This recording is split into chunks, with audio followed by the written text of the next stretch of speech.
This is episode number 118 of the Homeowners Show. Whether you're DIY or looking to hire, we're here to help you find the best information and options for you and your home. My name is Kevin Hackett, and here with me is Craig Williams. Hello, and welcome to the Homeowners Show. We're glad that you could join us this week. We got a really cool episode for you guys because I just came back from a really cool trip. Yeah, man, you've been gone, which is always good, and you didn't miss me a bit. No, nobody did. But it's been good for you, and I mean, you got away during COVID. That's a pretty big deal. I was pretty proud of that. Yeah. And I got to tell you, it was pretty intense as we landed. Okay. So I'm trying to remember when we landed in St. Thomas. Okay. Is the island we landed on. And I'm trying to remember how many episodes ago it was we even talked about this, because I was talking about how I had to go get the COVID test. Right. And it had to be it could be more than 5 days old. Right. Before we landed in the island. Okay. And so anyway, once we landed on the island, it was sort of like walking into a weird post-apocalyptic kind of world. I mean, everybody was in yellow jumpsuits. Everyone had the full face screens and the masks. And as we were, it's not as big of an airport. Sure. It's not an international. Technically, yes, it's an international airport, but it's not a big airport by any stretch of the imagination. Right.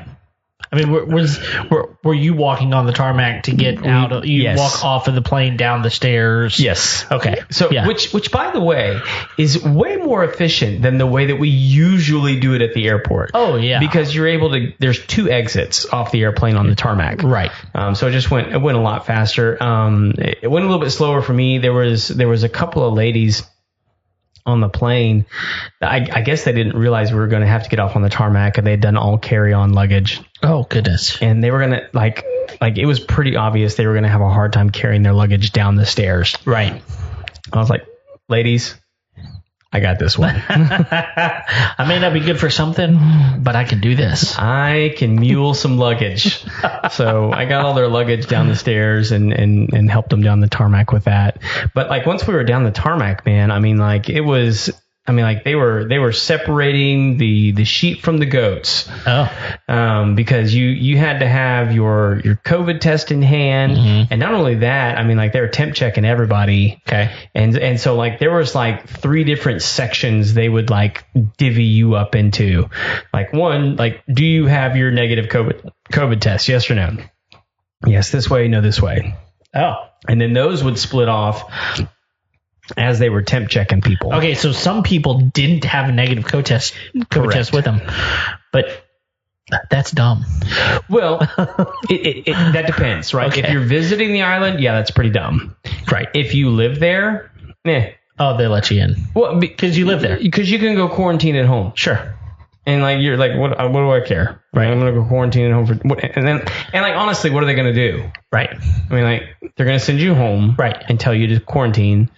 Which is pretty much what you want to do anyway if you live there. Yes. Go home. Yeah. Yeah. So, but interesting to note, they're not having, last time I checked, and while we were there, this was the case, they were not having any sort of outbreak. Okay. So St. Thomas is the big island. We stayed on St. John, right, which is the little island, but you can't get there by plane. Okay. At the time, St. John had 0 cases.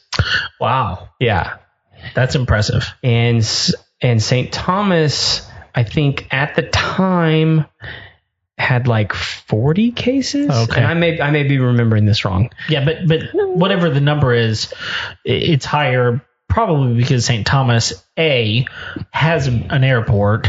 Yes. And B, just is bigger. It's significantly bigger. Right. And so just for comparison's sake, and I need to go back and double check my numbers. And I know my numbers on St. John are correct, but because we saw the sign and we're like, you got to be kidding me. St. Thomas, I think, has 60,000 people. Okay. So, and it's, if you can fly into it. So it's a pretty big island. Sure. 60,000 people, which is not a whole lot of people. Right. St. John has less than 5,000 people. Oh my goodness. It's like 4,900 people right around that number. Wow. Yeah. That's like half the number of people in the hometown I grew up in. Yeah. Which was really small. So I mean, like for like local reference for us, if you live in the area, like that's the number of residents in Wood Forest. Oh my goodness. That's like a neighborhood. Yeah. Right? Yes. That's a Houston neighborhood. Yeah. I mean, like that's crazy. Nothing. No.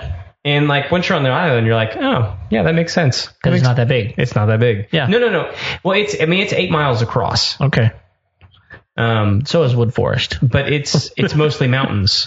Oh yeah. I mean, I've only seen pictures. I've never been, but whenever you look at it, you see ocean and mountains pretty much. Right. Yeah. And so, I mean, just right off the bat, like massive, huge, tremendous, large shout outs to our hosts, Julie and Jack. Oh, who were incredible. Okay, so explain this to me. So this we did this as an Airbnb. Oh, okay. And so we I mean, like very randomly found. I mean, like we did a fair bit of research for this trip. We'd been planning it for a while, and then once we booked it, we kind of realized that we really found the right place. And Jack and Julie host a place called Coral Bayside, and one of the things that you realize once you're on St. John is like the places that are worth staying typically have a name. Okay. They're named estates. Okay. And this is one of them in Coral Bay. Okay. And what's important about that to note is where you come into the island is the complete opposite side of the island where we stayed. Okay. So we flew into St. Thomas, had to take a boat to St. John, where the boat docked to drop us off on St. John. We had to go on the complete opposite side of the island to get to Coral Bay. Okay. And so where the boat drops you off is kind of like where all the shops and the restaurants and the party is happening.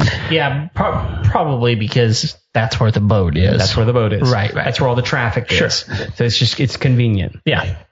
Coral Bay is very, very quiet and just gorgeous. And where we were staying, I mean, it was a private room. We had our own balcony. And it looked out over Coral Bay. Okay. And so bays are a big deal in St. John. I mean, that's where you go to do things. And it's usually where you go to snorkel. Coral Bay is a little bit different, and that's where all the boats are. That's where they typically dock for the evening. There's just a lot of boats in Coral Bay, but it's just a really pretty bay. The sun comes up around the side of the mountain in the morning. But anyway, at Coral Bayside where we stayed, they were just really, really sweet people. I mean, just incredible people to stay with, very thoughtful. So to kind of make sure I'm understanding this correctly, this is like their house, and they live there too. You've just got your own room. So they have a really big house that they've sectioned off into 4 different areas. Okay.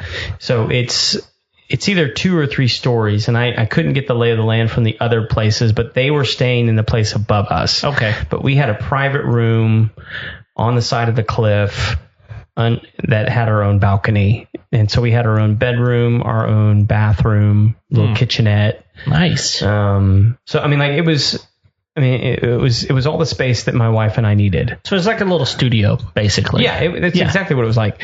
But, so when we get there in the fridge, and this will be important later on, but like in our fridge was a 6-pack of local beer. What is the local beer there? Well, that was the Island Pale Ale. Okay. Or the Island Ale. Sorry, the Island Ale. And then Julie, who is one of the she helps run the place and host the Coral Bayside, had baked us a loaf of mango coconut bread. Ooh. For us to enjoy while we were there. That sounds fantastic. It was. Yeah, it sounds great. Like it was really, really good. But we couldn't finish it in our entire stay, so we snuck it on the plane and took it good home. for you. Yeah, it was amazing. So you couldn't finish it because there was so much of it? So much because of it was it. really Yeah. okay. So much of it.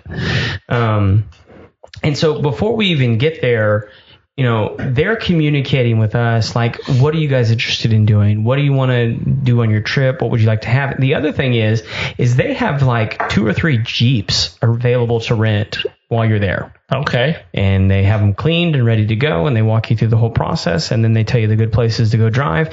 And then Jack tells you, look, if you don't bring it back muddy, you haven't experienced the island. Oh, my goodness. And so he's telling me like all the trails I need to go drive while I'm there. And these are 4-wheel drive Jeeps. I mean, sure. And I'm like, well, now we have to go. Right. So we did. Yeah. We did. We went and did all the trails that he recommended. And are these automatic Jeeps? Are they standard Jeeps? No, they're automatic. Because so my wife and I went to Jamaica on our honeymoon, which, by the way, in the fridge whenever I got there was Red Stripe. Oh, because, of course. So they had other things too, but that was the main stuff. But we did a Jeep excursion, and it was my wife and I, and then one other couple, and then there was the guide. So the guide basically said, hey, there's 5 of us. And I think he had someone with, so 6 of us. And so y'all will ride in one Jeep, and then I'll ride in another one. You just figure out who wants to drive, and whoever wants to drive can drive. I was like, sweet, I want to drive. And the other guy was like, yeah, I think I'd like to drive too. I was like, great, we'll just switch off. And he gets in, he goes, oh, it's a stick. I was like, yeah. And he goes, I can't drive this. I was like, yes. So I got to drive the whole time because it was a stick. So I was just curious. Yeah, no, they were automatic. Well, I would have been fine with a stick. I mean, that would actually probably would have been a little more fun. Yeah. But anyway, so the reason that we felt like we stumbled upon a gold mine was, one, St. John and the Virgin Islands in general do not observe daylight savings time. Oh, yeah. Yeah. So that means at 7 o'clock, it's dark. Sure. This time of year. Yeah. Everything closes there at 8. Oh. And half the time, the other, like, even if it's like a normal thing, they're not open anyway. Okay. So this is like the bars, the restaurants, everything. Yes. Closed at 8. The only thing that might be open is there was a grocery store that was pretty close to where we were staying, and they were typically open. Okay. And so like if you were in dire straits, I think that was open till like 10 o'clock. Okay. But everything else is closed at 8 o'clock no matter what. Wow. There was only one restaurant near us that was open every day. Wow. And that one was Skinny Legs. And that was the one that was like, hey, you got to go try Skinny Legs. And it was good, but pretty much all they had was burgers. Okay. They had great burgers. Yeah. And great drinks. Sure. But that was it. Yeah. Especially if you're like, hey, seafood. Right. And so one of the things that this place offered is Julie is a chef. Oh. Okay. And so what she tells you before you get there is like, look, I'm willing to cook for you every night. All right. But you're sitting here going, I don't know what that means. Right. Like, does that mean we get mac and cheese? Yeah. Well, or, and like they have pictures of some of her dishes on Airbnb. It's gourmet mac and cheese, but it's definitely not mac and cheese. Okay. But I'm also I'm an adventurous kind of guy. Sure. I want to try as many places as I can before I get off the island. Right. The problem I run into is the only place open is Skinny Legs. You literally can't do that because they're not open long enough. We didn't really realize until we'd been on the island a couple days. Sure. The first day we get there and we're like, she's like, well, why don't I go ahead and make you dinner because you guys aren't getting here till like 7:30 that night anyway. And we're like, well, we'd really like to find a place. And she goes, yeah, but nothing's going to be open. And we're like, oh. yeah, please make us dinner. Right. And so she makes us this like amazing grilled shrimp Caesar salad. Oh, wow. And we're like, oh my gosh, this thing's delicious. Yeah. And so the next night we go out to dinner. We go to Skinny Legs.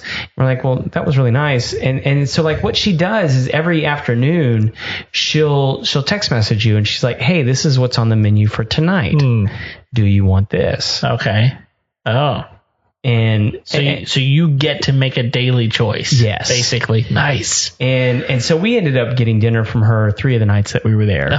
Yeah, sounds like we were blown away every time. I mean, like the second night was like this skirt steak Asian dish with like crushed peanuts and noodles, and it was so good. Wow. Probably my favorite dish while we were there was the skirt steak with the Asian noodle salad. Wow. Well, and it's important to note here that, and most people probably don't know this about you, but like you're a foodie. Oh yeah. And most people who are just listening to this podcast right now probably don't fully understand that. Like, so I would be happy to do a full food podcast. You're right.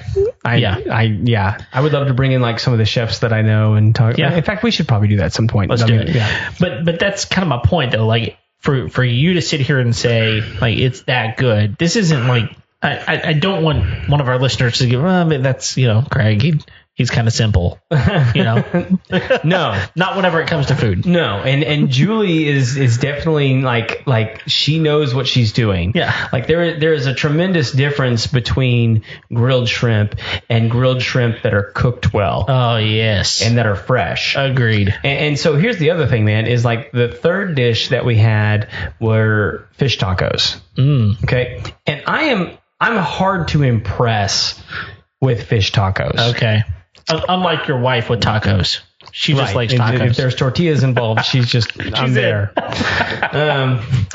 But fish tacos in particular are tough for me. One, because a lot of people around here try and do them, and they're terrible. Well, what is the reason for that? Is that because they use tilapia? Is that because they use... If they're using tilapia, I'm just automatically out. Yeah. And it's not because I think tilapia is a bad fish. It's not a great fish by any stretch of the imagination. Yeah. And that's why they're using it. Yeah. And they're also using it because it takes on flavor really well. And it's not super fishy, No, but like that again, like if you tell me that you're using tilapia, I'm like, well, you're a lazy cook, right? And like I've used tilapia, sure, I get it, yeah, because it's easy. She used grouper. Oh my. Okay, so I'll tell you, probably I'm not a huge fish guy. I'll eat some fish, yeah, and fresh fish is way better. Yep. I mean, I just can't hardly stomach anything frozen or. That is just, I don't like it. It's hard. But grouper. Yeah. And especially like blackened grouper to me is one of the best. Oh, it's so good. It was grilled. Okay.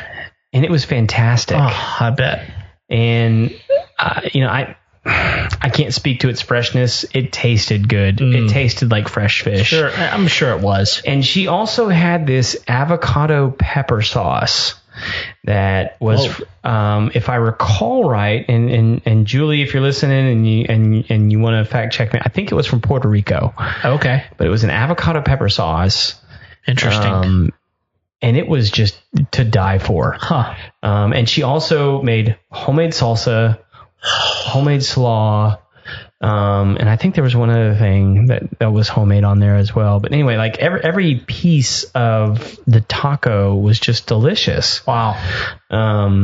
And it seemed like she was booked up every night doing some sort of catering event or something like that. Her food was just fantastic, and and it was the price was on point with everything else that we'd seen on the island. Okay, and the quality was just way above and beyond anything else. I'm like, this is stupid. I mean, like, why would we eat anywhere else at night? Right. I mean, we can have it like delivered to our room, right, and it tastes delicious. Yeah.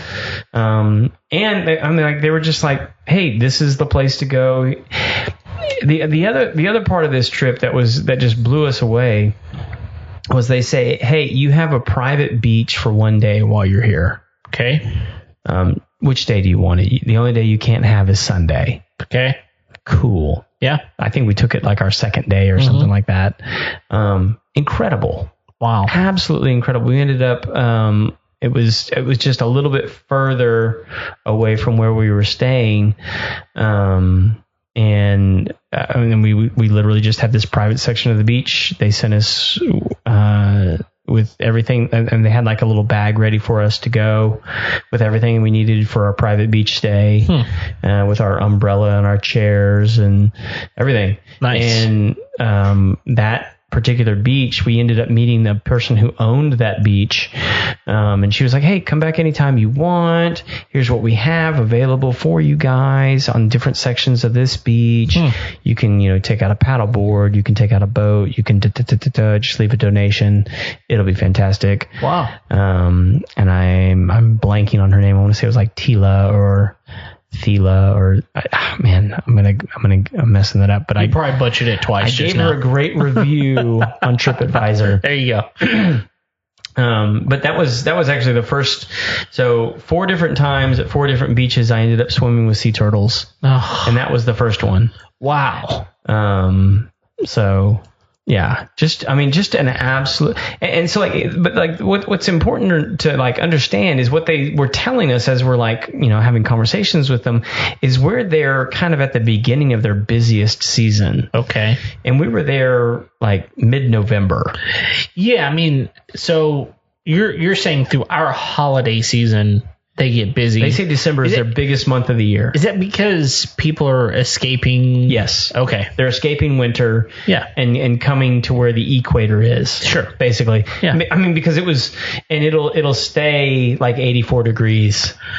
Yeah. See, that's the other thing is if you go during the summer months, it's super hot. It'll be a little bit warmer. Yeah. Yeah. So, but when we were there, it got to be 85 degrees during the day and 74 at night. And she was like, this is kind of what it's like all year long. Wow. But it's really convenient for people to come down here in December because you can be at the island. Sure. And it's not cold and you're not going to, you are kind of rolling the dice a little bit during the winter months because you can have some rainy days. Sure. And we saw some people online who were like, this really stunk. We had our whole week here at St. John and it just rained 4 out of the 5 days we were here. Yeah. And that'll happen. Yeah. You can't control the weather. Right. But it was such a, the beaches were beautiful and diverse. Okay. And when I say diverse, if you've been to the beaches in California, right? Mm-hmm. So we had beaches that had sand, the ones in Los Angeles, right? And where's Pepperdine at? Malibu. Mm-hmm. That deep, kind of thick, chunky sand. Yep.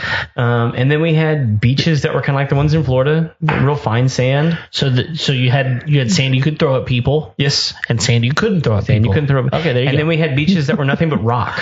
Oh yeah. And when I say rock, I mean the Japanese round blackstones. Okay, so not like what you'd get North Carolina specifically, which is those are pretty rocky, but those are more like pebbles. You're talking about almost river rocks. Yes. Okay. Yeah. That was the whole beach for probably 300 yards. Wow. And that was one of the hikes that we took. So you got to have shoes. Oh yeah. Whenever you were on that beach. Yeah. And we're like, what is this? It was just one beach that we stumbled upon. Huh. And then there are some beaches that just have big jagged rocks sticking up around in the sand. It was very, very diverse. You can find all kinds of things. Even giant rocks that your wife might dare you to jump off of, but you really thought you might not. Yep. But you did anyway. But I did anyway. Oh, okay. Yep. There's just something that came in my head. I don't know where it would have come from. If you go on Facebook, you might be able to find that video. My only hesitation when doing that was I spent quite a bit of time thinking about that one because it's really difficult to get your depth when you're standing on top of the rock, and I'm like, right, if I get hurt, she's not gonna come get me. No. And I know the hospital is on the other island that's on the other side of this island that I have to take a boat to even get to. So like you start doing a little bit of calculation of So like, not just depth, but there's coral in there too, right? Like, well, and urchins that like can impale you. For sure. Like that are poisonous. Yeah. So you got to watch out for that. And like there was one beach that I went to where I think I swam out about a good 60 yards to about a 25-foot deep coral reef. And some of the urchins that I saw in there were like 3 times the size of basketballs. And I was like, oh dude, that would hurt. Yeah. If I like got thrown up against one of those. Right. So, I mean, there's stuff there to watch out for. I mean, there's manta rays and stingrays and all that kind of stuff. I only ended up seeing one of those while I was there, but like beautiful fish. Sure. The sea turtles were especially cool. The first big sea turtle I found had 2 nurse sharks attached to it. Oh, really? Yeah. Which that was kind of funky to stumble upon. Yeah. But, lots of really, really big sailboats and yachts. In fact, we ended up seeing, I forget the guy's name, but he's a real famous billionaire that's been quarantining since February, like self-quarantining on his yacht since February. Wow. And he's in St. John right now. Of course he is. And so we actually saw his yacht from across one of the bays. Goodness. So I mean, I'll just say this. Mm-hmm. I don't care how nice your yacht is. Yeah. If you're on it since February, you don't want to be on it anymore. Probably not. Probably not. I'm just saying that. I don't care how nice your yacht is. I say that, but like if you're circling St. John, you might be able to endure. It's just so gorgeous. I would just want to get off. So let me run through like a little bit of the history here, just for folks that maybe haven't ever been. St. John is the only national forest in the Virgin Islands. Really? Yeah. Okay. So it's basically one giant park. Okay. I mean, it's almost its entirety is a national park. So it's very protected. Yes. Okay. Very much so. And that was, I want to say it was like back in the 40s. It was a deal that one of the Rockefellers brokered with the U.S. government. And like, so he brokered it with the U.S. government and with local officials. So he convinced local officials to be like, hey, let's turn this into a national park. And then he went to the U.S. government and said, hey, let's turn this into a national park if you'll let me open up a resort. Okay. And so there is a resort there on Keneal Bay that hasn't been open, from what I understand, since 2017. Oh. And that's one of the things you notice as you do go through the island is there are still some houses that do not have roofs or have not been rebuilt from 2017. Right. So like while we were going through Harvey, they had their own hurricane, and I think it was Irma. Right. Was the hurricane that they had come through there. Okay. That just decimated so many properties. Right. And it just completely wiped the island clean almost. Mm-hmm. And it took out that resort. Wow. That hasn't been able to reopen still. Goodness. And that's part of why they have such heavy protocols on you coming into the island, is because they know that if Corona gets too heavy and they've got to shut the island down. And that's exactly what's been happening on neighboring islands very, very close to the British Virgin Islands. You can't go. Yeah. I mean, you can't, they're completely shut down. Right. And they know what that's done to the economy there. And they're like, we don't want that here. Right. And so we're going to be very strict on what we allow and what we don't allow on this island in order to protect, what's allowing us to, live. Right. Which is tourism. Sure. And so they're very, very protective of that, and with good reason. Yeah. And so cheers to you, St. John, for keeping it open. I'm glad we were able to enjoy it. Yeah. But anyway, so that's of note, because and it usually takes about a half hour to drive anywhere, because everywhere is through the national forest, which is the smack dab middle of the island. Everything sort of exists around the perimeter. Okay. Of that. So do you have to? Like, is it gated? I mean, you have to go through the gates or whatever? No. It's just... No, because they assume once you're on the island, I mean, like, where you have to. Where you gonna go? You have to go through it. I mean, like, you can only run for so long. Right. I mean, if they want to find you, they're going to find you. Right. So, I mean, like, you literally can't, there's not that many places to flee. I mean, so, like, they kind of have you. Yeah. And they have, like, there's a whole national park, like, where the rangers, and, like, we ended up seeing one of the rangers, they actually, I mean, like, pulled up right to us on one of the bays that we were, it was at Hawk Nest Bay, and they were out there testing the water for something. Huh. So interesting. Yeah, I mean, so they're pretty active, and they're keeping an eye on stuff. And our hosts even told us, I mean, like, you know, follow the rules, because if they catch you, they'll fine you. Yeah. You know, if you're doing something you're not supposed to be doing. But there's interesting things.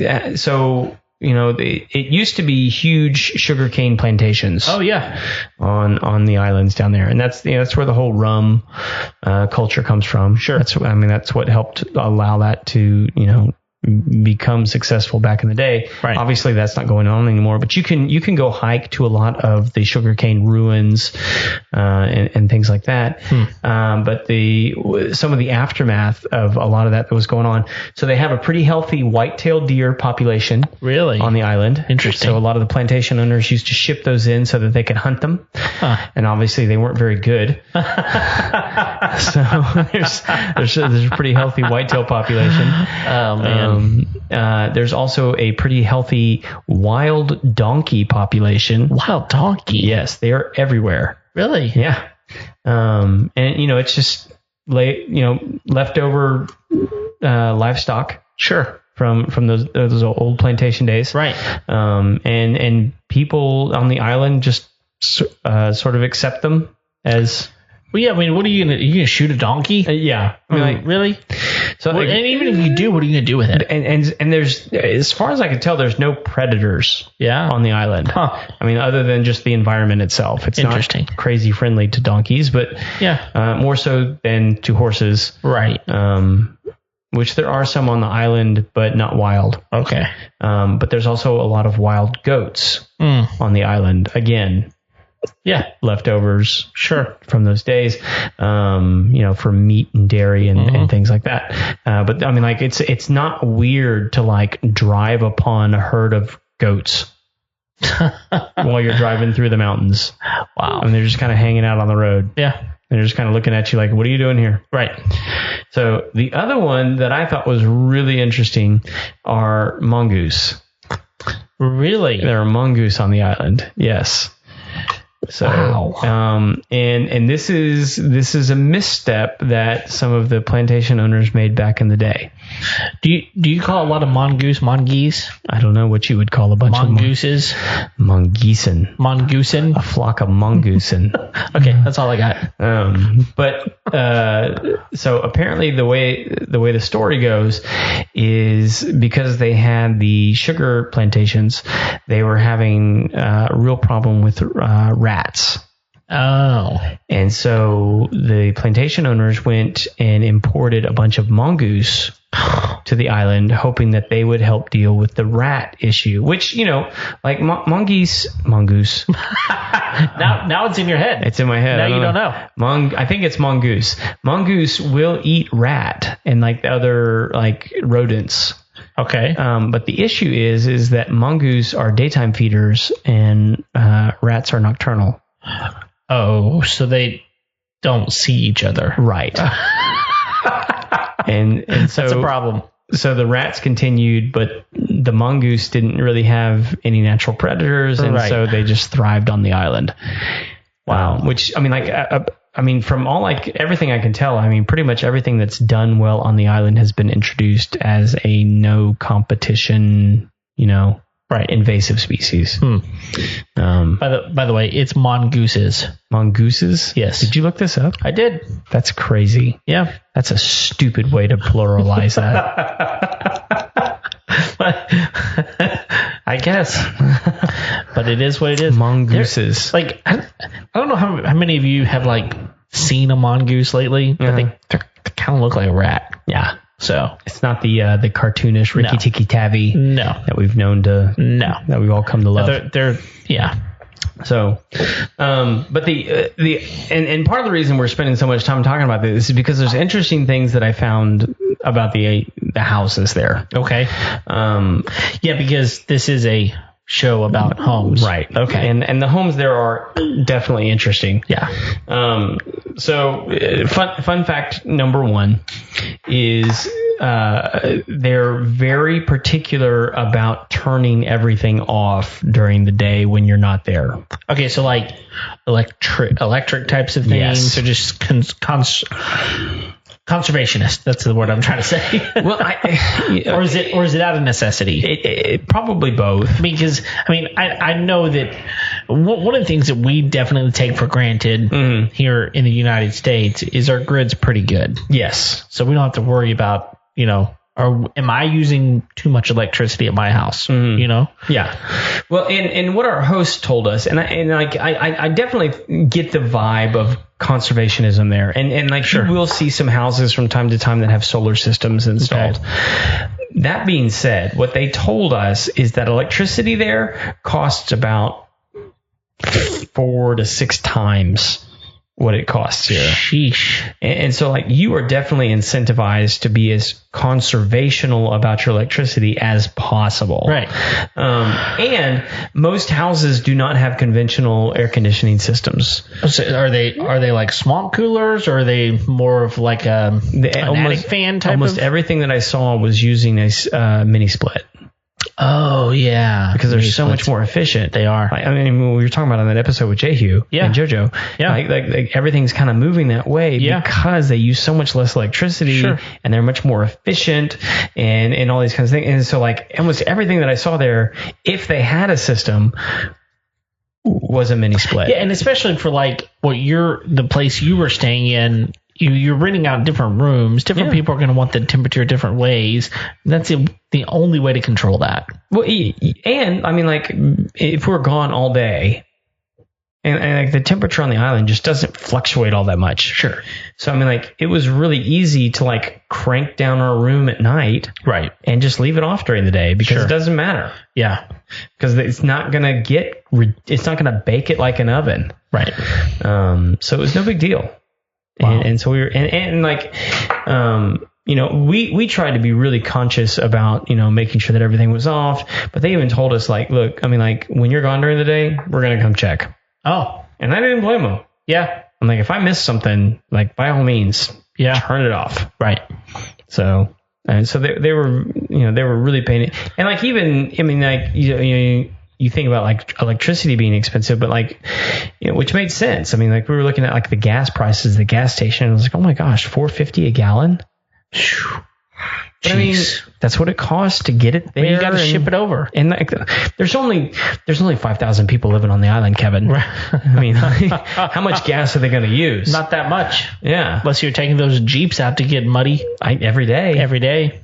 Those are gas guzzlers. So I mean, so we were there 5 days. Okay. And we drove every single day. Yeah. Up and down pretty steep hills, and we used half a tank of gas. Wow. I mean, like it's just not that far anywhere. If it's only 8 miles, right? I mean, it may take you a long time to get there, but 8 miles is 8 miles. Yeah. It's just not that far. I mean, and really what it was burning it was on the hills. Yeah. I mean, that was it. Yeah. So, I mean, like, it's just makes sense. No, it does. Yeah. And so let me ask you this. Did you notice a lot of LED lighting? Yeah. For sure. It's interesting to me because I've noticed that in some of the third world countries that I've been in. It's like, yeah, you don't have anything, but you have lots of LED bulbs. Lots of LEDs. So I don't know if they're less expensive to do that, or if they're just going, look, the cost difference is not even a question. We're going to, and not to mention, if we want to have 2 lights on at the same time, we got to have LED. Well, not only that, I mean, like statistically, those LEDs last longer. And so, like, and one of the things I noticed really, really quickly is, like, you live on St. John, Amazon's not a thing. Right. Like, there's no 2-day shipping to St. John. Yeah, that sucks for them. I mean, like, it's a different, it really is a different lifestyle. Sure. And so, like, I was, like while I was there on the island, one of the things that Jack does is he goes around the island and he helps people with their car trouble. Okay. Like if they have a flat or, you know, whatever. He goes around and helps them. And I noticed he uses Ryobi tools. Oh, nice. And I was like, hey, Jack, do you know that Ryobi has a new power inflator that'll work with your battery so you can like air people's tires up? And he's like, yeah, I mean, like we really don't get any new tools here ever. Oh. And I was like, oh man. Like next time you go, you have to take him one. I absolutely have to take him one. Yeah. Worth it. Yeah. I mean, he even talked to me a couple of times about like, you know, if I need lumber, I've got to go on the other side of the island and all this kind of stuff. And I was like, yeah, we're complaining about lumber prices right now. I can't even imagine. I can't imagine. and so like all that to say, I mean, like it's just a different way of like, I need something like it's gonna be 2 weeks, right? At least minimum. Yeah. And so like those kind of service, I mean, like, because sometimes I'll order something on Amazon and I'm like irritated because it's like not there this afternoon. Yes. You know, and like, I think a lot of us have kind of become accustomed to that. Oh yeah. But like, that is just not the way they live. I mean, like, that's not the reality. Well, you know, we used to not live that way. Mm-hmm. And we were fine. And part of it is just thinking ahead. Mm-hmm. And part of it is just knowing it's going to take time to ship this. It's going to take time to go, you know, I don't have this in my town. I got to drive over to this other town to get it. Whatever it is. And that was just kind of life. I mean, well, and they were even telling us, I mean, like they got to go to the doctor. They're like, hey, we got to go to the big island. Yeah. And I was like, what? Yeah. Like, oh yeah. Like there's probably not a doctor here. Right. And if he is, it's probably not the one you want to go to. He's over there. Yeah, it's like... Which is a 30-minute boat ride, by the way. Yeah. Wow. At best. And it's not free. Nope. You got to pay for that. Unless you have a boat. And some people, I guess, do, but... Yeah. Wow. But even then, I mean, like, your boat's probably not as fast as that boat. No. Because most of the boats I saw there were sailboats. Mm-hmm. Yeah, so at that point you're judging, okay, I can go at this time on this day. Yeah. Because that's the way the wind is going. Yes. So the other thing that was really big is water. Okay. There's not, I mean, like you would think on an island, there's a lot of water. There's not a lot of water. Interesting. Most of the houses have cisterns. Oh. So they collect their water. Yes. Okay. And in fact, it was really mind-boggling to me. I kept seeing ads for like these apps and devices that you could add to your cisterns so that you could manage the water levels in your house. Really? Yes. Oh, that's cool. And like our room was actually like, and it's like a lot of houses are built around the cistern. Mm-hmm. One, to keep them cool, keep the water from evaporating and different things like that. But that's where people get their water from. Wow. Because I mean, like there's not like public utilities or water. Like I didn't see a single water treatment plant while I was there. Wow. Most houses are their own water treatment plant. Gosh. And so like they even took extra time to walk us through like all the steps that their water goes through from their cistern to filter it to make it safe to consume. Wow. That's bizarre. Yeah. So I mean, like imagine if you could only use the amount of water that you collected from week to week. Gosh. You better hope it rains. Yeah. I mean, and I know they're in a rainy climate. They're in a rainy climate. But still, you better hope it rains. Because otherwise, you could die. You could. Yeah. Literally. So I would imagine, I mean, like it's pretty normal for those people to stockpile like bottled water and different things like that. Sure. And for there to be services that can, you know, fill you up if you need to. But I mean, that's a different way of living right there. Yeah, it is. And you better figure it out pretty quick. And like as I was driving around the island, I mean, like there was like two kinds of ads that I saw. One was political people trying to get in office, and the other one was cistern management. Wow, that's interesting. So like apparently there's been a lot of technology built around the cisterns. Around cisterns, which makes sense. And if that's kind of where your need is, because it's not just them. I mean, like there's multiple islands down in the Virgin Islands, in the Caribbean. Yeah, I mean, and so like I can't imagine like St. John is the only one that's using cisterns. Most of them, I would imagine most of them on St. Thomas are, St. Croix, St. Martin, which those are the American Virgin Islands. Right. And I would imagine all of those are operating on a cistern system. I mean, like they don't have water treatment plants. No. Maybe St. Thomas does. Yeah. But like I can't. Yeah. Wow. So and we did hike to the only one that I could find online, at least, the only freshwater source on St. John. Oh wow! Because I'm a nut for waterfalls. Yeah, and it was the only waterfall I could hear tell of on the island, so we hiked to it. Yeah, cool. That was great. So I had to jump into that one as well. Oh man, it sounds like you had a great trip, and it was a fantastic trip. Yeah. Definitely go see Jack and Julie, eat her food, stay in their place. Coral Bayside was just an incredible place for us to stay. And the other thing that you'll realize real quick is like the fact that they have vehicles to rent. Yeah, is incredibly valuable for the island. Otherwise, you got to rent from a company, and that you have food available, prepared for you at the place, as well as people who are willing and able to give you accurate and reliable information about the island that they told me they've been living there for like 20 years now. Wow. So they really know their stuff. That's got to be really, really helpful resource. Oh yeah. I mean, definitely whenever you go to a place you don't know, just having someone who kind of knows what they're doing. We kind of had that opportunity whenever we had gone to Jamaica.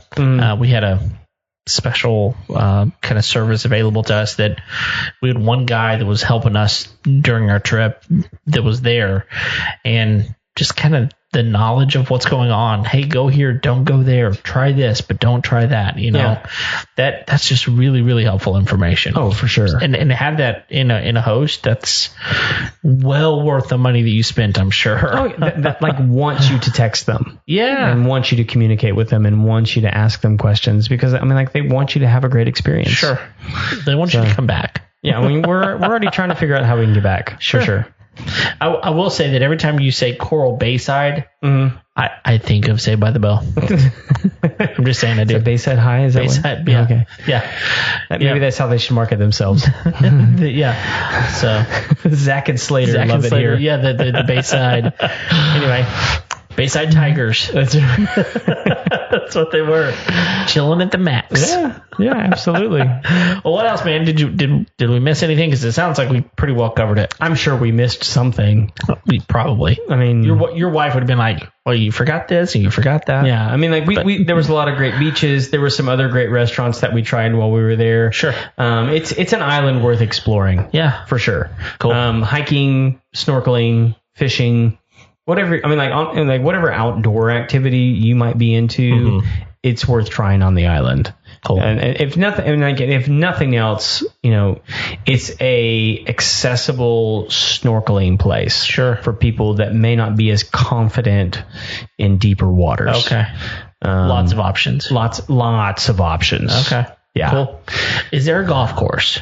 There's not a golf that I know. See, again, like the resort has been closed since 2017. Okay. That's the only place I could think of that might have I say that. So there's Keneal Bay, that's where the resort has been for years and years, that's shut down. Yeah. The Westin has one on the south side of the island, but I'm not sure I don't think they have a golf course. Okay. And I think the issue is that, it's a national forest. It's like, you probably can't do that there.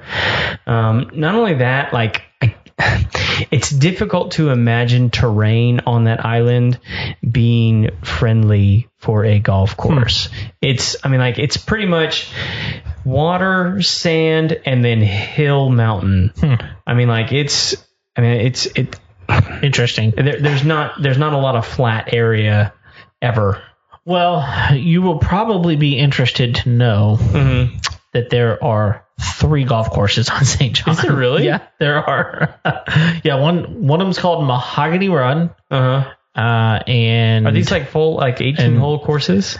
Well, now that I'm looking at this, this may be wrong. I may be wrong. Because I think I'm looking actually at St. Thomas. That would make more sense.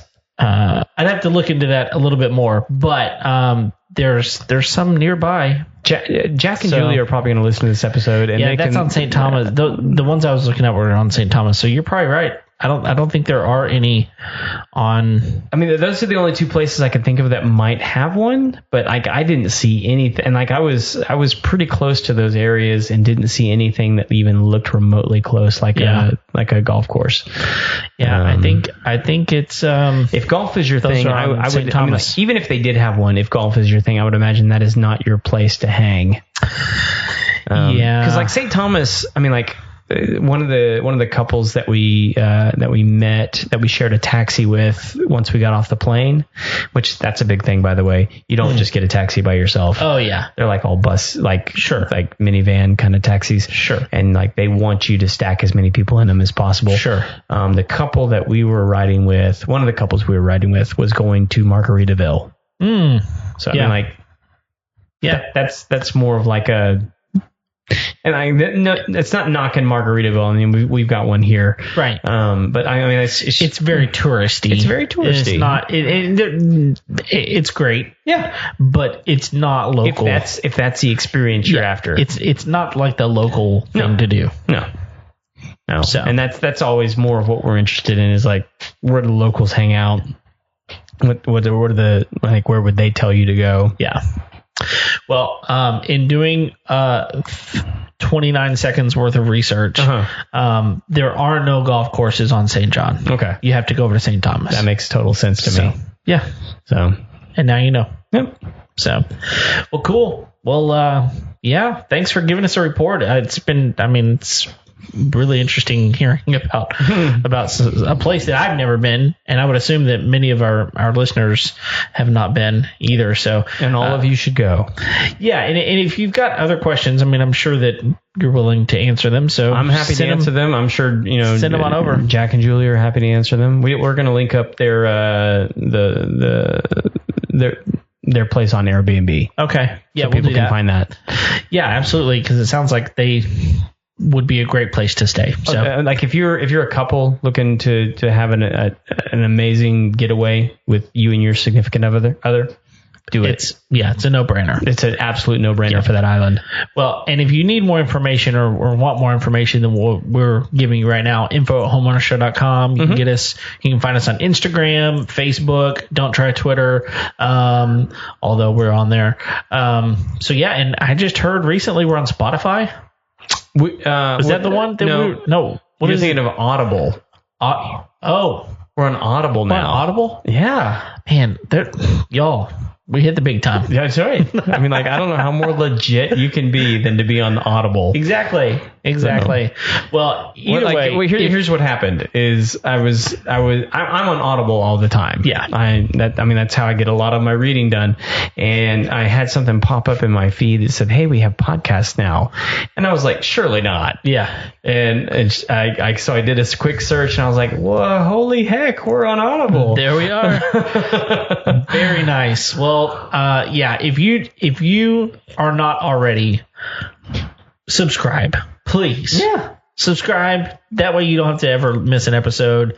We got all kinds of stuff. And now you can subscribe on Audible. Absolutely. And so here's one of the things one of the reasons I wanted to mention that is on Audible, you can actually leave specific episode reviews. Oh.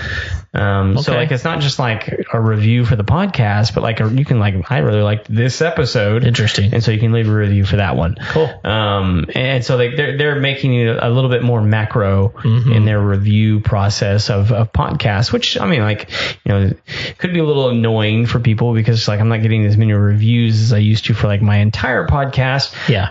But I mean, like, you're actually getting like specific feedback on episodes. Each episode. Yeah. No, that's pretty good. And speaking of, if you haven't, please take a moment, go leave us a rating and review on Apple Podcasts. That would be really, really helpful for us. And yeah, we're on YouTube as well. notification bell.